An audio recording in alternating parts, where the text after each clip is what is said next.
سبحان اللہ، یہ صحابہ کرام اور یہ حضرات ایمان والوں کے صفات تھے جب اللہ جل شانہ نے قدم بقدم ان کو فتح سے کامیاب کیا، اگرچہ وقتی طور پہ کہیں شکست بھی ہوئی ہے، ایسا نہیں ہے۔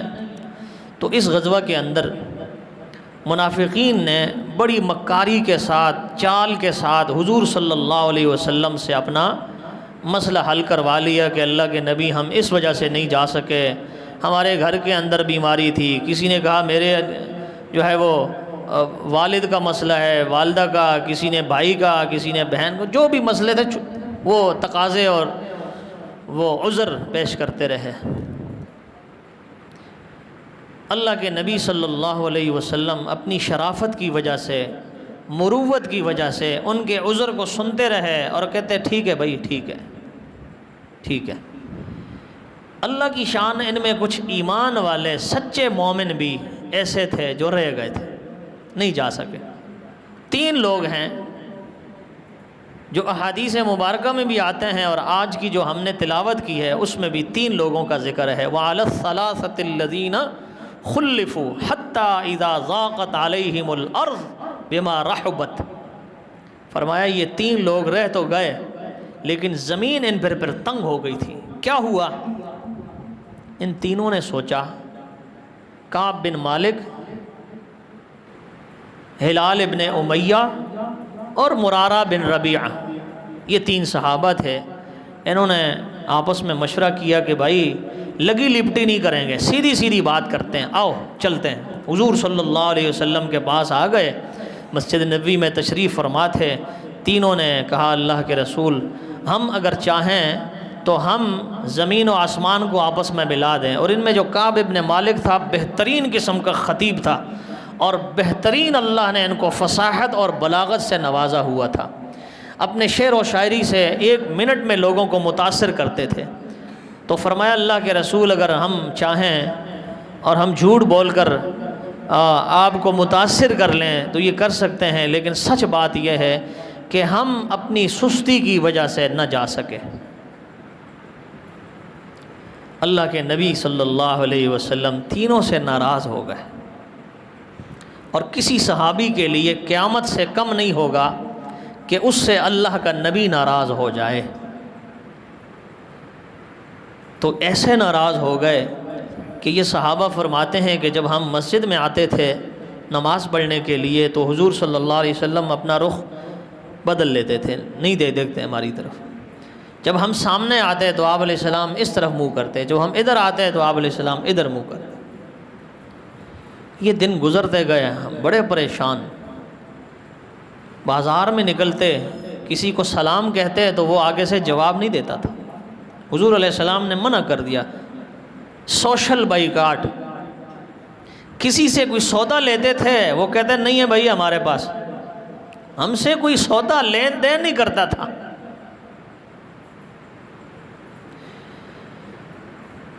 تو اس میں بہت سارے دن گزر گئے۔ کعب ابن مالک فرماتے ہیں کہ میں بازار میں تھا کہ ایک آدمی نے میرے کندھے پہ ہاتھ رکھا، میں نے جب پیچھے دیکھا تو وہ روم کے بادشاہ کی طرف سے قاصد تھا، اس کے ہاتھ میں ایک پرچہ پکڑا ہوا تھا، خط، شاہی خط اس نے مجھے پکڑایا، جس میں لکھا ہوا تھا کہ میں نے سنا ہے کہ مسلمانوں کے قائد نے، لیڈر نے، تمہارے پیغمبر نے تم سے سوشل بائیکاٹ کر لیا ہے۔ عجیب، آپ ہمارے پاس آ جائیں، آفر کر دی، ہم آپ کو اپنی سلطنت میں وزیر بنا لیں گے، مشیر بنا لیں گے، فلاں بنا لیں گے۔ یہ صحابہ تھے، ان کا رنگ بہت پکا تھا، غربت، تکلیف، پریشانی، ناراضگی ان کے راستے میں کوئی رکاوٹ نہیں آتی تھی۔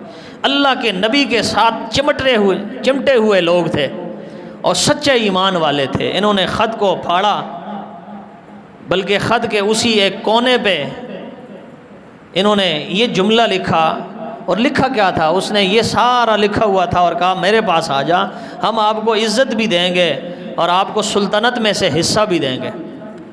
تو اس نے کہا کہ اور رومی کتے، تجھے پہلی بات یہ ہے کہ یہ جرت کیسی ہوئی؟ اور آج اگر حضور صلی اللہ علیہ وسلم نے اعلان کر دیا تیرے خلاف لڑنے کے لیے، تو خدا کی قسم سب سے پہلا مجاہد اور لڑنے والا تیرے مقابلے میں وہ میں ہوں گا۔ یہ تو انہوں نے کہہ دیا اور پھر خوب روئے اللہ کے سامنے کہ یا اللہ، اب تک تو حضور صلی اللہ علیہ وسلم کی ناراضگی تھی، اب تو مجھ سے ایمان چھیننے کے لیے لوگوں کو بھی یہ جرت ہو گئی ہے کہ میرے سینے سے ایمان چھینا چاہتے ہیں۔ تو کعب بن مالک بس وہ بستر کے اوپر پڑ گئے، بستر کے ساتھ بستر ہو گئے، نہ اٹھ سکتے تھے، نہ کھا سکتے تھے، نہ پی سکتے تھے۔ لوگ آئے کہ حضور ان کو اگر اجازت دے دیں، ان کی عمر بھی زیادہ ہے۔ حضور علیہ الصلوۃ والسلام نے منع کر دیا تھا، ان کی بیویوں سے بھی کہہ دیا تھا بھائی ان سے جدا ہو جاؤ، یعنی جیسے گھر سے بھی ایک قسم سے بے گھر کر دیا گیا تھا۔ تو یہ جو صحابی تھے یہ عمر کے زیادہ تھے، بوڑھے تھے، سفارش کے لیے لوگ آئے کہ اللہ کے رسول اس کو بڑی تکلیف ہے، اگر آپ اجازت دیں تو ان کی خدمت کے لیے کوئی ہے نہیں۔ اللہ کے نبی نے فرمایا نہیں، اور یہ اللہ کی طرف سے حکم تھا، وہی تھی۔ اللہ جل شانہ صحابہ کرام سے اس طرح معاملہ کر کے اصل میں امت کو بدلانا چاہتے ہیں، اس کو سبق دینا کا چاہتے ہیں۔ لیکن جو پکے اور سچے ہوتے ہیں اللہ جل شانہ سچ کی مدد کرتا ہے۔ جھوٹا آدمی وہ 2-4 دن جھوٹ پہ گزارا کر لیتا ہے، سال 2 سال گزارا کر لیتا ہے، 2 3 4 8 10 بندوں کو وہ اپنے جھوٹ سے متاثر کر سکتا ہے، جس کو ہم اپنی زبان میں چونا لگانا کہتے ہیں، وہ کر سکتا ہے، لیکن ساری دنیا کو تو نہیں کر سکتا نا۔ جھوٹ پہ آسمان قائم نہیں ہو سکتا۔ اس لیے اللہ کے نبی نے فرمایا سچ بچاتا ہے اور جھوٹ پکڑاتا ہے، جھوٹ ہلاکت کی طرف لے کے جاتا ہے۔ اس دوران 50 دن گزر گئے، 50 دن یہ رو رو کے ان کی حالت بری ہو گئی۔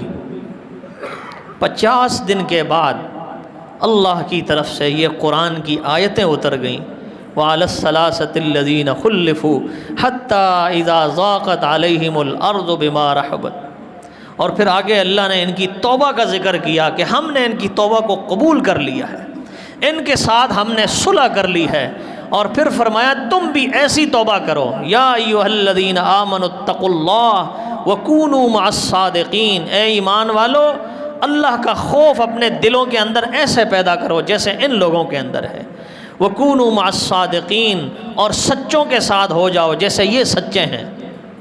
سچ آدمی کو بچا کے رکھتا ہے۔ حضور صلی اللہ علیہ وسلم ان کو مبارکباد دینے کے لیے ان کے گھر پہ تشریف لائے، اور کعب بن مالک فرماتے ہیں کہ حضور نے فرمایا کہ اے کعب، اللہ کی قسم جس دن سے تیری ماں نے تجھے جنا ہے اس دن سے لے کر آج تک یہ جو آج کا دن ہے اس سے بڑا قیمتی دن تیری زندگی میں اور کوئی نہیں ہے۔ میں نے کہا اللہ کے رسول سچ ہے۔ اللہ جل شانہ نے ان کے اوپر رجوع فرمایا اور ان کے اوپر شفقت فرمائی، اور امت کے لیے اس میں ایک درس ہے کہ انسان سچ کے ذریعے اپنے آپ کو بچا سکتا ہے۔